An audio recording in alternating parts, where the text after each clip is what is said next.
Nós estamos de volta ao vivo com o Hora da Família, 3 horas e 54 minutos ao vivo para todo o Brasil. E chegou um momento, a gente quer sempre esclarecer, é a nossa missão formar também a Rede Vida Forma e Informa. Vamos agora à nossa dúvida de fé.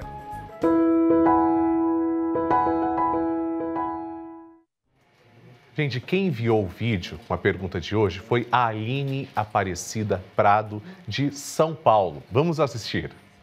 Boa tarde, padre. Eu sou a Aline Aparecida Prado, de São Paulo, capital. A minha dúvida é o seguinte: por que nós temos o hábito de se benzer quando passamos próximos a uma igreja ou um cemitério?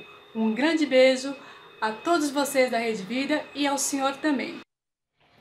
Muito bem, a Aline daqui de São Paulo, estava assistindo ali o Padre Juarez, lembrando que o Padre Juarez está ótimo, é só hoje ele teve um compromisso inadiável, não dava para ele estar aqui, ele foi inclusive cumprir uma missão como sacerdote, mas vamos responder então a essa dúvida da Aline. Gente, passou em frente à igreja, passou em frente ao cemitério, passou em frente a um local sagrado, a gente faz mesmo em nome do Pai, do Filho e do Espírito Santo, amém.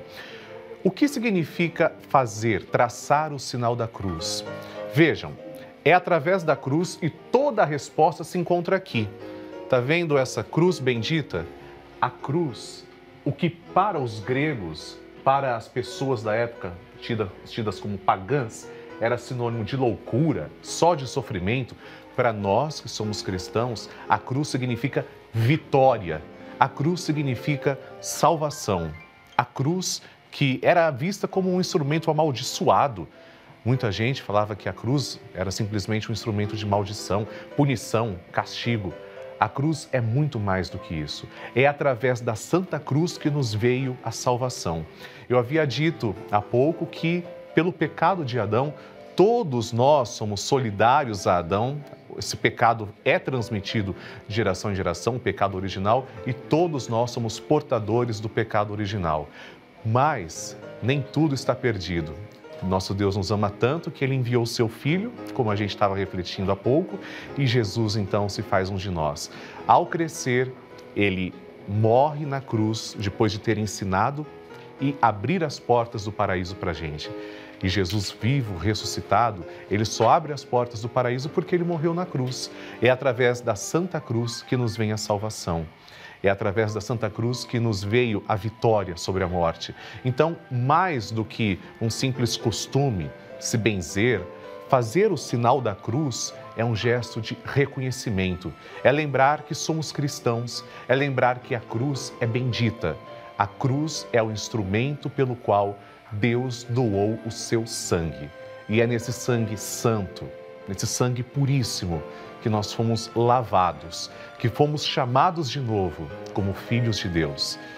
Que a Santa Cruz seja a nossa proteção, passando então pela porta de uma igreja, passando por um local sagrado, pelo cemitério, onde você tem a certeza que aquela pessoa que está ali sepultada já está com Deus, aguardando a ressurreição final, passou em local sagrado, sinal da cruz. E lembre-se, a cruz nos salva. Daqui a pouco tem programa abençoado com aquele meu irmão que eu tanto amo, que foi na minha ordenação.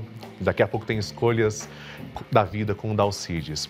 Agora chegou o momento em que eu vou revelar quem acertou a resposta da nossa pergunta do dia. Quais os nomes dos 4 evangelistas? Olha aqui os 4. E eu disse que 2 nomes são parecidos, começam até com a mesma letra. Vamos ver quem é que adivinhou, quem é que soube? Joaquim do Nascimento Marques, de Sobral, Ceará. Joaquim, parabéns, você então acertou. Quem são os evangelistas? São Mateus, São Marcos, 2 nomes parecidos, M-A-M-A, São Lucas e São João. Gente, esses evangelhos são os evangelhos canônicos, ou seja, são os evangelhos que, segundo os santos padres, sem sombra de dúvida, eles contam fielmente como foi a vida de nosso Senhor Jesus Cristo. É graças aos 4 evangelistas que nós temos o conhecimento sobre como foi que Jesus veio à Terra, morreu e ressuscitou.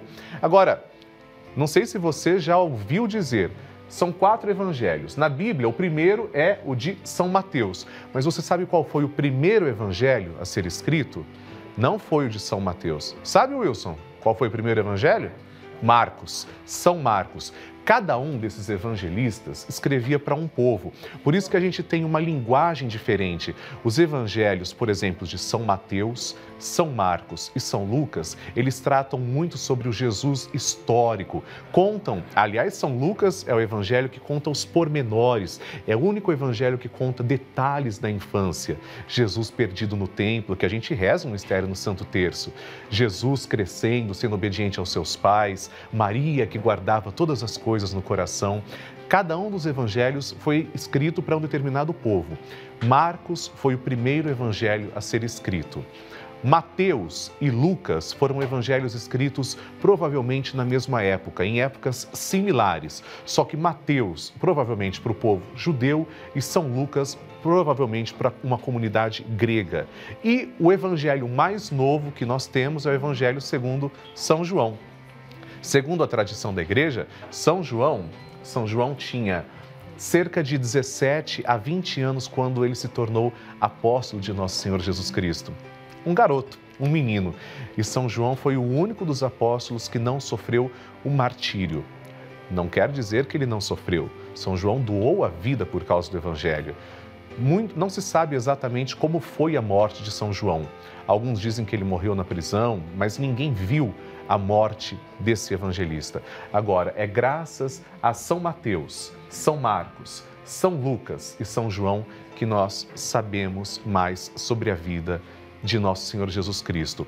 Além desses evangelistas, existem outros evangelhos? É aí que muitas pessoas perguntam. Existem, mas são tidos como evangelhos apócrifos. O que é evangelho apócrifo, Padre Lúcio? Significa que um evangelho apócrifo não tem o reconhecimento da igreja. Então você não vai encontrar na Bíblia. Esses 4, com certeza, a igreja diz, sim, de fato, com certeza, são evangelhos que condizem com a realidade. É o que nosso Senhor Jesus Cristo passou aqui na Terra, realmente eles contam e expressam a verdade. Os evangelhos apócrifos foram escritos por outras pessoas, atribuem-se nomes de santos a eles, por exemplo, São Tomé, São Tiago, mas a igreja encontrou alguma coisa errada ali. Por isso ela diz, esse evangelho não pode ser considerado como um evangelho canônico, autêntico. É um evangelho que serve para... Você pode ler, não tem problema nenhum, mas não é objeto de fé, não é base dogmática da igreja. Esses, sim, esses estão na Bíblia e a gente deve ler todos os dias. Agora, a gente quer também rezar. Nós temos que rezar uns pelos outros. Muitas vezes, durante o Santo Terço, quando anunciam as intenções, eu recebo muito recadinho dizendo, olha, padre, o que o fulano falou, o que aquela pessoa que estava rezando com o Senhor disse, é o que está passando pela minha vida. Então, vamos agora também, no Hora da Família, ao momento de interação. Vamos ver a hora da intenção.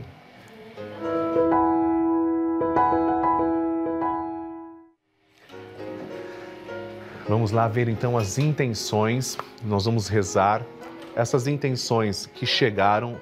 Olha só, Facebook, Mafalda Fernandes, peço pela cura do meu irmão Raimundo na batalha contra o câncer. Vamos rezar então pelo Raimundo, pela Mafalda, aliás, quantas pessoas se encontram na mesma situação.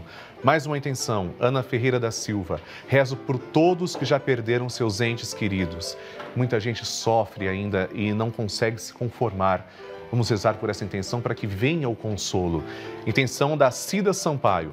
Padre, sou de Torrinha, São Paulo, gostaria de pedir uma bênção pela minha saúde, por toda a minha família. Assisto o programa todos os dias, está demais, muito obrigada. Cida, eu que agradeço em nome da Rede Vida, obrigado por abrir as portas do canal da família, nós vamos rezar por você. Paulo Pacheco, olá padre, sou de Belém do Pará, assisto todo dia o programa, sou muito grato pelas suas palavras, peço sua oração para que eu consiga um emprego. Então, obrigado. Paulo está agradecendo. Rita Valéria, minha mãe Vicentina gosta muito do Senhor. Obrigado, Vicentina. Deus abençoe, meu anjo. Que o Senhor reze pela saúde dela. Somos de Capelinha, Minas Gerais. Rose, peço oração para que meus filhos Berno e Maria Vitória, que a paz esteja sempre presente. Isso aqui chegou pelo WhatsApp do Paulo. Está vendo o Brasil todo participando. Gente, agora com a fé no coração, reza comigo. Em nome do Pai, e do Filho, e do Espírito Santo. Amém. Vinde, Espírito Santo, enchei os corações dos vossos fiéis e acendei neles o fogo do vosso amor. Enviai o vosso Espírito e tudo será criado, e renovareis a face da terra. Oremos. Deus, que instruís os corações dos vossos fiéis com a luz do Espírito Santo, fazei que apreciemos retamente todas as coisas segundo o mesmo Espírito e gozemos sempre da sua consolação. Por Cristo, Senhor nosso. Amém. Pai nosso que estais nos céus, santificado seja o vosso nome. Venha a nós o vosso reino, seja feita a vossa vontade, assim na terra como no céu. O pão nosso de cada dia nos dai hoje. Perdoai-nos as nossas ofensas, assim como nós perdoamos a quem nos tem ofendido. E não nos deixeis cair em tentação, mas livrai-nos do mal. Amém. Não se conhece uma pessoa que não tenha recorrido à proteção da Santa Mãe de Deus e não tenha sido atendido. Por isso rezamos, pedindo tua intercessão, ó doce Mãe. Ave Maria, cheia de graça, o Senhor é convosco. Bendita sois vós entre as mulheres, e bendito é o fruto do vosso ventre, Jesus. Santa Maria, Mãe de Deus, rogai por nós, pecadores, agora e na hora de nossa morte. Amém.